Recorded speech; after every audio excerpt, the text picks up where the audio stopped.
अस्सलाम वालेकुम रहमतुल्लाहि व बरकातुहू। मेरा नाम अहमद अकील है, आप देख रहे हैं प्रॉपर्टी टीवी। सेल्स के बिज़नेस में जो लोग वाबस्ता है ना, वो अगर उनके अंदर एबिलिटीज़ क्वालिटीज़ हों, एफर्ट करने वाले हों, तो बिजनेसेस बहुत ग्रो करते हैं। क्योंकि कहते हैं when the salesman move the world move. दुनिया भर में जो कुछ भी हो रहा है, अगर एरोप्लेन चल रहे हैं, अगर प्रोजेक्ट्स बिल्डिंग्स बन रही हैं, अगर हॉस्पिटल चल रहे हैं, एजुकेशन के बड़े बड़े अदारे बहुत महंगे फीसेस ले रहे हैं, तो इसमें सारी वजह जो बाकी चीज़ों के साथ साथ बहुत बड़ी वजह है वो सेल्स एंड मार्केटिंग डिपार्टमेंट का स्ट्रांग होना है। अगर वो स्ट्रांग होंगे तो काम ज़्यादा चलेगा। लेकिन अगर हम कस्टमर के पॉइंट ऑफ व्यू से देखें कि वो क्यों ख़रीदता है, तो ये बड़ी बुनियादी बातें हैं जो सेल्स में आपको काम आएंगी कि वो कस्टमर क्यों ख़रीदता है। कस्टमर की कुछ वजूहात होती हैं कि वो ख़रीदता है। ये 5 वजूहात मैं आपसे बयान करता हूँ कि वो क्यों कस्टमर ख़रीदता है। सेल्स में चाहे कुछ भी करे, प्रोडक्ट उसका काम है अच्छा बनाना, उसको प्रेजेंट करना, अगले की जो नीड है उसको आइडेंटिफाई करना और उसका जो प्रॉब्लम है उसको सॉल्व करने की कोशिश करना, ये सारा कुछ सेल्समैन करता है। लेकिन कस्टमर क्यों ख़रीदता है ये मैं आपको बताता हूँ इस वीडियो में।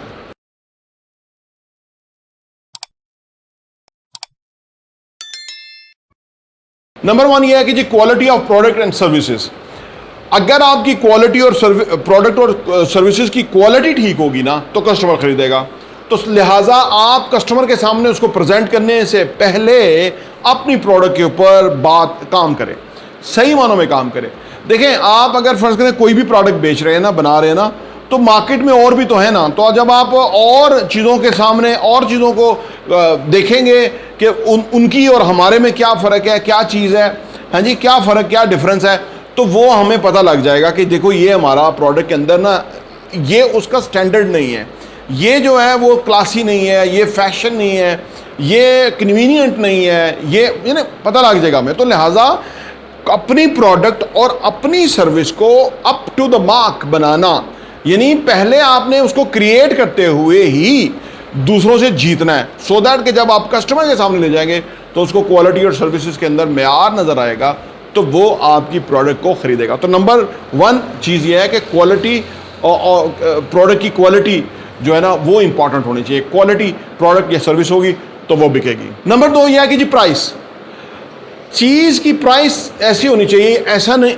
जब आप प्रोडक्ट या सर्विस बनाएंगे बेचेंगे ना, तो आपका दिल करेगा कि मुझे बहुत कमाना चाहिए। यहाँ ही गलती कर जाते हैं लोग। अगर वो बहुत कमाने की तरफ जाएंगे तो प्रोडक्ट और सर्विस ज़्यादा बिकेगी नहीं, ज़्यादा लोग खरीदेंगे नहीं। वो आप ना आप किसी नीश में चले जाएंगे। प्रोडक्ट के कीमत रखते हुए कोशिश ये करनी चाहिए कि आपकी जो प्रॉफिटेबिलिटी है वो लॉजिकल हो, ठीक है ना। अगर गैर लॉजिकल होगी तो लोग खरीदेंगे नहीं, क्योंकि प्रॉफिट बहुत है उसके अंदर, तो लोग नहीं भरेंगे पैसा। दूसरी बात है, अगर कम होगी तो प्रोडक्ट नहीं, वो डिलीवर नहीं कर सकेंगे, वो क्वालिटी नहीं दे सकेंगे। तो लिहाजा क्वालिटी प्रोडक्ट और सर्विस के साथ साथ क्वालिटी प्राइस भी होनी चाहिए, कंपेटिटिव प्राइस होनी चाहिए, ठीक है ना। आप अगर प्रॉफिट अपना बढ़ाना चाहते हैं तो आप कहते हैं कि मैं इंस्टेड ऑफ कि मैं 1 लाख प्रोडक्ट चीज़ें बेचूं, मैं 10 लाख बेच के प्रॉफिट को इन्हेंस कर सकता हूं, बढ़ा सकता हूं। और मेरी प्रोडक्ट 10 लाख तो मैं अपना नंबर बना रहा हूं, लेकिन हो सकता है 10 करोड़ बिक जाए, तो वो तो बहुत लोग हैं ना, खरीदार बहुत हैं।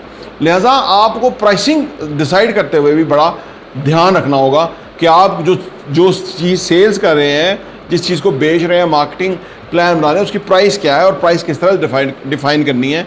नहीं वो ऐसी प्राइस हो कि लोग उसको ख़रीद ही ना पाए, और ना ही ऐसी प्राइस हो कि वो उसकी वैल्यू ही ना नज़र आए। तो कंपेटिटिव प्राइस बेहद ज़रूरी है। नंबर 3 है जी क्वालिटी ऑफ सर्विसेज। कुछ भी प्रोडक्ट बेचने और ख़रीदने के दरमियान जो सर्विसेज है ना, बड़ी इंपॉर्टेंट हैं।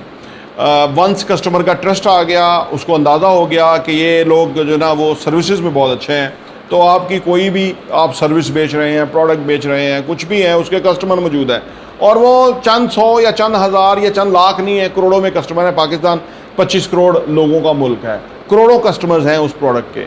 तो लिहाजा जो क्वालिटी जो सर्विसेज है ना, वो बहुत इंपॉर्टेंट है अगर आप चाहते हैं कि कस्टमर आपसे कुछ ख़रीदें। बट चाहिए जी कस्टमर सर्विसेज। कस्टमर जो है उसकी वेयरिंग एंड टेयरिंग, कस्टमर की हैंडलिंग, कस्टमर के साथ कम्युनिकेशन, कस्टमर के साथ उसकी जो जहन के अंदर चीज़ें हैं, उसकी क्लैरिटी, उसके आंसर्स, उसका कॉन्फिडेंस आपको बहाल करना बेहद ज़रूरी है। तभी प्रोडक्ट या सर्विस बिकती है, जबकि कस्टमर सर्विस क्वालिटी हो। अगर उसमें आप मार खाएंगे तो वो डाउट्स क्रिएट करेगी, यानी कस्टमर के जहन के अंदर प्रोडक्ट के बारे में। तो अगर प्रोडक्ट अच्छी भी हो फॉर एग्जांपल और कस्टमर सर्विस पुअर है, तो ओवरऑल जो आपका जो रेपो है ख़राब होगी, तो आपको चीज़ें बेचना मुश्किल होगा।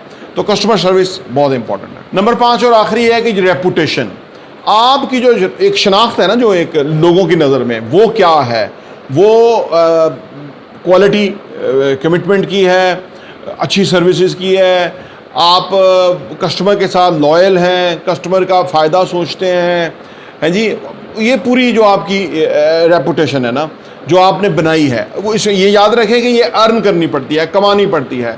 रेपुटेशन आपकी घिर सकती है अगर आप चीट करें, लोगों के साथ धोखा दें। इसलिए अपनी रेपुटेशन के ऊपर कभी भी सौदेबाजी नहीं करनी चाहिए। हमेशा कोशिश ये करनी चाहिए कि हमारा दीन भी बताता है कि चीज़ों के मेरिट्स डिमेरिट्स बताएं कि ये चीज़ है, इसके ये एडवांटेज है, ये थोड़े प्रॉब्लम है इसके अंदर। अब अगला समझ रहा होता है, कुछ भी प्रोडक्ट जो है वो 100% बेहतरीन नहीं होती, उसके अंदर कुछ ना कुछ कमी तो होती ही है। अगर आपको नज़र आए कि कुछ कमी है या कुछ इस तरह से है, तो इसका मतलब है कि वो उसको दुरुस्त किया जा सकता है। लेकिन अगर आपकी रेपुटेशन अनस्टेक हो गई, तो वो फिर उसको रीगेन नहीं किया जा सकता। इसलिए कारोबार में, सेल्स में स्पेशली, आपको अपनी साख को बचा के रखना है। आप अपनी साख को ख़राब नहीं करना, किसी सूरत व्यवहार नहीं ख़राब करना आपने। तो इसके लिए ना आपको कुछ अपनी बाउंड्रीज तय करनी होती हैं कि ठीक है, हमने चीज़ बेचनी है, उसको हमने क्वालिटी की चीज़ बेचनी है, उसमें हमारा मार्जिन है, उसमें हमारा जो प्रॉफिट है, कंपनी का प्रॉफिट है, यानी ओवरऑल प्रॉफिट है, उसको रीज़नेबल है। ये नहीं कि अनरीज़नेबल प्रॉफिट लिया जा रहा है और वो गलत हो जाएगा। फिर ये कि क्वालिटी, वो चीज़ जो है वो किस लेवल की है, क्योंकि कस्टमर जो है वो आपके साथ रिपीट ही उस सूरत में करता है कि जब उसको 100% एतमाद आ जाए। और कारोबार करने वाले का या सेल्स करने वाले का काम है कि उसके एतमाद को कभी ठेस ना बजाए। अगर वो कहे कि इसको बाई बैक कर लें, तो वो कर लें, क्योंकि बहुत कस्टमर होते हैं। देखिए, प्रोडक्ट जो है ना, इस प्रोडक्ट के कई कस्टमर हैं, करोड़ों कस्टमर्स हैं। और अगर एक कस्टमर कहता है कि नहीं, इसका जो ये जो है ना, ये इसको चेंज करना है, या ये मुझे नहीं सही, मुझे ब्लैक, प्योर ब्लैक चाहिए, इसमें 2 कलर आ रहे हैं, तो इसको कर लें, इससे कोई प्रॉब्लम नहीं है। लोग कहते हैं जी खरीदा हुआ माल वापस नहीं होगा, ये क्यों करते हैं कि उनको बिजनेस नहीं आता। वो समझते हैं कि ये खपाई है, या ये ऐसे खामखा लोग जो करते हैं। कस्टमर कभी भी गलत नहीं करता। आपको कोई चीज़ पसंद आएगी तो आप कभी भी उसको बदले नहीं, रोज़ बदलने नहीं जाएंगे, तुक ही नहीं बनता, बंदा जा ही नहीं सकता। सही है। तो कोई अगर 1% 1000 में एक बंदा भी होगा, तो उसको अगर आप मैनेज कर लें, तो ये आपके काम के अंदर 4 चांद लगा देगा और आपका काम कई गुना बेहतर हो जाएगा।